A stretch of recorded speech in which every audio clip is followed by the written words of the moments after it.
Perseteruan antara psikolog Lita Gading dan musisi Ahmad Dhani kian memanas.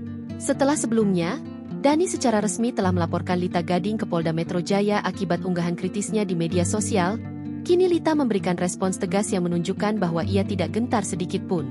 Dalam unggahan di Instagramnya, Lita dengan tegas menolak untuk meminta maaf kepada Ahmad Dhani.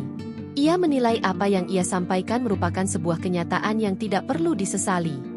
Sembari mengunggah video dari pernyataan kuasa hukumnya, Lita juga menuliskan caption yang menohok. Meminta maaf untuk sesuatu yang benar dan kenyataan. Buat apa? Ujar Lita Gading, dikutip Tribun News, Minggu, 13 Juli 2025. Lita bahkan menilai bahwa permintaan maaf hanya akan membuat Ahmad Dhani merasa lebih tinggi hati. Malah dia jadi besar kepala? Lanjutnya, tak berhenti di situ, Lita juga menyindir bahwa Dhani salah memilih lawan dalam konflik ini. Maaf kali ini Anda salah lawan, sindirnya tajam. Sebelumnya, sang kuasa hukum Lita Gading, Syamsul Jahidin, sempat meminta bukti yang menyebut kliennya melakukan perundungan kepada sehingga kondisi psikisnya terganggu.